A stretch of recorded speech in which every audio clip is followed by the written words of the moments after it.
Good morning, everyone. I'm Christine Grogan with Brave, and I'm really excited to introduce our guest today. About a week ago, we had Jen Reynolds on as a patient survivor and also the founder of the Pink Warrior Advocate in San Antonio. With us today is her doctor, her plastic surgeon, board certified plastic surgeon, Dr. Peter Ledoux. Thanking them both for taking the time to be on. I think I'll start, Dr. Ledoux. I know you're part of the PRMA, one of the largest plastic surgery practices in the United States. Maybe you could just tell us a little bit about your background, because I think you were one of the first to start PRMA. Is that correct? That's right. Thank you, Christine. My partners, Dr. Pisano and I, started the practice in 1994, if you can believe it, with the intent and the mission to help women get through breast cancer. We finished our training in Houston at MD Anderson, and we learned the latest techniques there on how to reconstruct the breast and help patients get through cancer. And so that's been. Good morning, everyone. Sorry about that. That's okay. Little glitch. Go ahead. Sorry, yeah. Dr. Ledoux. There's a little reverberation. So when we finished our training, we wanted to come out and do breast reconstruction to help women get through. So that was our primary goal. And that you said that was 1994, right? Yes, we just had our 25th anniversary. Wow. Yeah, because the Breast Cancer Act came out 4 years later, so you were actually ahead of your time. Yep. That's wonderful. Good. We've been able to lots of women, and really we like to just help women get through breast cancer so they can go on with the rest of their life and have it just be a memory. That's wonderful, getting to the other side of it, Dr. Ledoux. And I think that's sort of what Brave is about. Brave came out from my work. I worked in the industry many years and found that a lot of women couldn't find, they didn't even know about the Breast Cancer Act, right? That says you should at least have the option of breast reconstruction. So what we try to do is enable women when they get diagnosed to find a board certified plastic surgeon to find out what their restoration options are. And by no means are we forcing reconstruction. Obviously, if a woman doesn't want it, she wants her mastectomy or prosthetic or whatever that is for that person, restoration, that's our job. But I'd love to maybe talk about your relationship with Jen. Jen started this nonprofit that we can actually send the link out, Jen, because I know you have a silent auction going on. But Jennifer, maybe tell us a little bit about when you were diagnosed and how did you find PRMA and Dr. Ledoux? So it's actually a really long story that I'm going to kind of give you the Cliff's Notes version on. But when I was finally diagnosed in November of 2013, I was next door over at the Women's Center, the OBGYN next door to PRMA. And when the doctor had diagnosed me, he had actually said, you know, you have breast cancer. And I said, is it breast cancer or is it pre-cancer? And he's like, no, it's breast cancer. And in his next sentence, he had said, there's a great plastic surgeon next door. And I'm like, whoa, wait a minute. Like, I just got diagnosed with breast cancer, and now we're talking about reconstruction and, you know, the reconstruction next door. And I was like, I'm not ready. I don't even know what's happening. So it was kind of a whirlwind from there. And I got in touch with Dr. Rosenthal, who they referred me to as my general surgeon. And he then referred me over to Dr. Amy Lang, who then, when the process kept going through, she had said, I'm going to send you over to PRMA.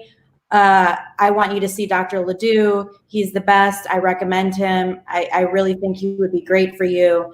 And so, you know, obviously I hadn't really met with him until I got into the phase of reconstruction. So I did my chemotherapy first, and then I did my double mastectomy, which prior to my double mastectomy, I did meet Dr. Ledoux at that point. And I can tell you that when I met him and his staff, immediately I knew that I was in the right hands. I knew it was exactly where I wanted to be. I didn't have to get a second opinion. And I'm not steering people away from getting a second opinion. I think that's, you do what you feels right for you. But for me, what felt right for me was exactly where I was with Dr. Rosenthal and Dr. Ledoux. So that's kind of how I fell into their arms. And throughout the entire process, from mastectomy to having my expanders placed, to filling my expanders, to finally, I think it was about 3 months from my mastectomy to my final reconstruction. It was a seamless process. And I mean, I feel incredibly grateful for how, I guess I could say, easy it was, given the situation that I was in with breast cancer and with reconstruction and accepting the loss of my breasts and going through that whole process. Between Dr. Rosenthal and PRMA and Dr. Ledoux, it was, I mean, I have zero complaints. It's an amazing story, because unfortunately, we help women that don't always have this story. I never talk about the surgeons out of ethics, but we had a woman in Florida most recently that had been seeing several surgeons that probably were not qualified to do her surgery, and she ended up at the Cleveland Clinic. And it was a very bad outcome, where she had open, her breast implants were kind of seeping out, and there was like an open wound. Fortunately, she, after many surgeries, ended up in a very good care of a plastic surgeon at Cleveland Clinic. But just there's people out there that probably shouldn't be doing what Dr. Ledoux does on a daily basis. Training at MD Anderson obviously is one of the best places to train. So Dr. Ledoux, you have this partnership with the breast surgeon. Are there times where you go into the surgery with the surgeon and plan it out, or is it usually done this way where the patient finishes and then comes to you after? Ideally, Christine, it's better to do reconstruction at the same time as the mastectomy. You can preserve more skin, and now with nipple sparing techniques, it just looks a lot better if we do it together. We do most of our patients that way now. I think the problem, Christine, and one of my dreams has always been to have a center of excellence for breast reconstruction in every large city so people could have access. That's great. But I think that point you mentioned, that reimbursement is not great for breast reconstruction, and so it drives plastic surgeons into other areas. But we just felt called to do it, and it's paid off, because there's nothing more satisfying than helping somebody through a difficult spot in their life. Dr. Ledoux, I would love to talk to you more about this, because I think if we, as Brave and working with all of you, we have about 200 surgeons that work with us now. I know that surgeons want to stay in breast reconstruction. We did surveys with surgeons, and I have a survey we're about to publish where about 300 surgeons said they really want to stay in this. And some of them, what they're doing is the cash pay breast augmentation to make enough money to pay for the losses. I don't think patients really realize that. They think if a doctor's a doctor, they're making all this money, but a lot of surgeons lose money on breast reconstruction, and they're trying to offset it by doing cash pay. And that's a tragedy. Yeah. There have been some progress in that arena, but I think, with your help and Jen's and other organizations, I think we can make more progress. Yeah, we this COVID thing has obviously hurt a lot of surgeons. There a lot of them have been not been able to work, and that's when Brave started doing these videos, because we found a lot of you were stuck at home like ourselves, doing Zoom calls with your children. Mine's on her very last one right now. So if you hear someone screaming for their mom, it's her. But during COVID, we've found an opportunity to talk to surgeons about these elective procedures and really try to focus the awareness on breast reconstruction. So Jen, next steps for you. I know you started this nonprofit. What can we do to help you, Jen? Well, I guess, with everything that's going on, everything is kind of just, we've been trying to get creative in our fundraising efforts. So, and I'll talk about that in a second, but ultimately where I've gone is with my nonprofit, with Pink Warrior Advocates, if something were to happen and we couldn't provide the level of financial assistance and grants that we provide, that to me is what sets us apart, because we are such a small organization. When you think about in terms of other large organizations, we're small, but we give back a lot of money a month. We were doing $10,000 a month in financial aid among everything else that we do with our mastectomy kits and our chemo kits. But we've taken that back a little bit, just because we don't know what's going to happen. So we want to be able to extend those financial grants for a longer period of time versus giving a larger amount and then being out of money in 6 months. So we've taken it back to 5,000, which is still a very large amount for such a small organization to give back. But that being said, I've had to come to this place of acceptance which I think we all need to do with where we're at, and just, redoing things and figuring out how we can do things differently. And I'm at peace with knowing that if we were to lose our incoming funds, we're always going to be able to provide that emotional support that we provide. And that emotional support that we provide, the largest part of that, well, there's two, but it ultimately comes back down to the emotional effect that the surgery that we has on us from a physical standpoint.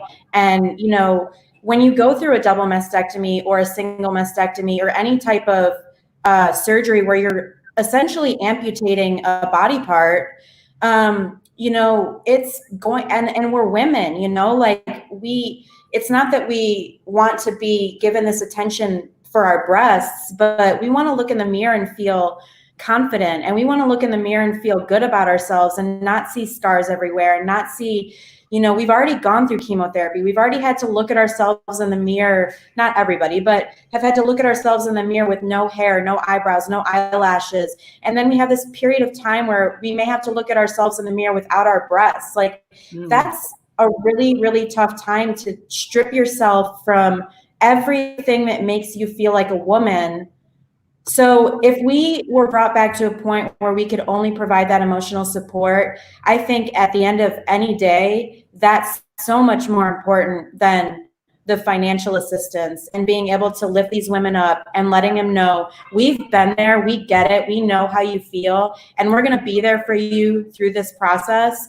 And just, let you know that 100% you are not alone. We've been there, we get it. Your hair's going to grow back. It may take some time. My biggest advice to women, the very first thing I say to them when they're going into a double mastectomy, I say two things. One is, this is temporary. What you're looking at in the mirror right now, right after your surgery, is temporary. Focus on what the end result is going to be at that time, not what you're looking at right now. Focus on that. And two, my biggest thing is that when you get your double mastectomy and you get this surgery, that is the end to the cancer. It is leaving your body. Hold on. Sorry. World. Right? But yeah, that is the cancer leaving your body, is that surgery. And that's the biggest, the most positive message I can give you, is that's it. The cancer is going away and we're moving forward, and you're going to get there, and you're going to feel beautiful and all that. And, just going back to Dr. Ledoux real quick, I can't be more happy with physically how I look. And we didn't do nipple sparing, but we did spare my areola because I do have the BRCA2. So we were able to save my areola, and I do have a little scar that goes across the center, but I know that's kind of changed over time since I've had my surgery, but I don't even see those scars personally. I feel great about my reconstruction. I don't look in the mirror and feel insecure about it. So I really do have Dr. Ledoux, and I don't want to not mention his staff too, because they were great. Of it, for sure. Yeah, the front end, the admin side, the nurses, all of them. So I could praise them all day for giving me my life back after cancer. It's such a great story, Dr. Ledoux. Sorry, go ahead. That's what we live to do, is to get women through it. And Jen's right. I think the emotional support is key, and having her and her team and helping other people through it since they've been through it is so important. So thank you, Jen, for all you do. Yeah, of course. We love That it. was beautiful. This is obviously this interview is just no planned questions. It just naturally has come out. But Dr. Ledoux, what if a woman's watching right now that just was diagnosed? What would be your advice to her? Well, if she could get plugged into a good breast team, like Jen mentioned, with an oncologist, a general surgeon, or an oncologic surgeon, and a good plastic surgeon, and coordinate care from the beginning and do reconstruction immediately. Studies have shown over and over that women do better, have the reconstruction right away. They wake up with a breast, they feel more positive, and it just goes better for them. So that would be my thing. And that's why I would love to have a center of excellence for breast cancer in every city in the country, so people could have access to that. You're inspiring me to do something else for me to do in my spare time. I think that's so important, and Brave really would like to get there. But what I'd love to do is, Jen, if you could, there's a comment section. I'm going to put your website in here, and also I want to mention if women have interest, PRMA is here in San Antonio. People fly in from everywhere. I know the Breast Advocate app that Dr. Chrysopoulos mentions is a great resource. And then Jen, what is the website for your advocate, your warrior, Pink Warrior Advocate nonprofit? What's the website? I'll type it in. It's Pink Warrior Advocates with an S.org.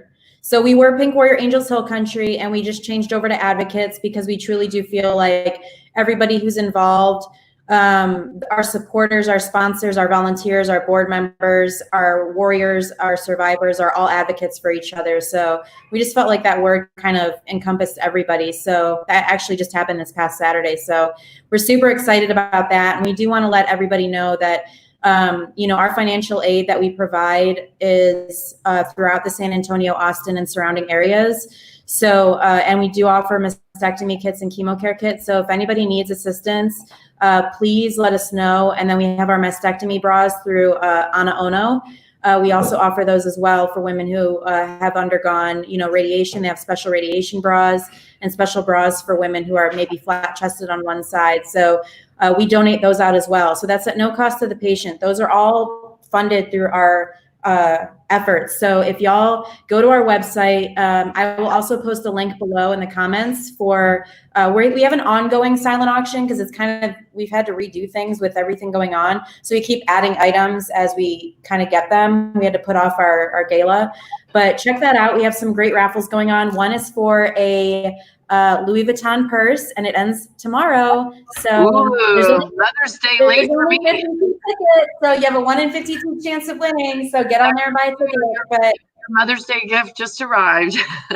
Well, what I keep saying is that if you win, you don't have to explain this one to your husband because it only cost you $100 for the ticket. You just have to win.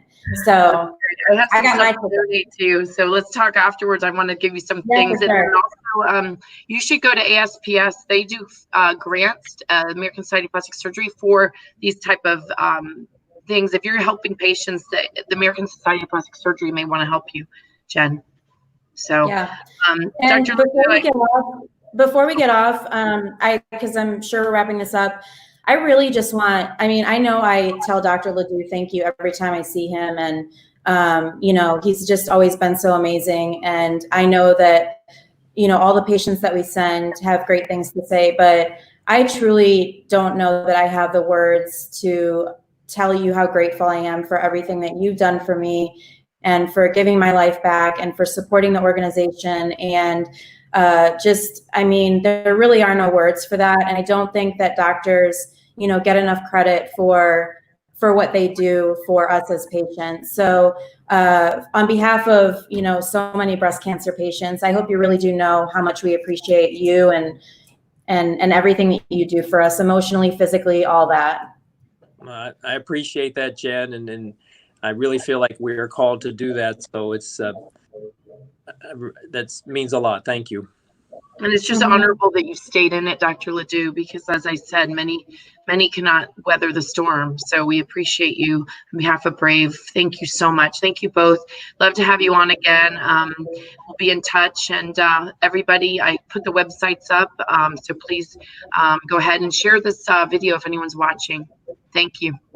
Thank you. Thank you.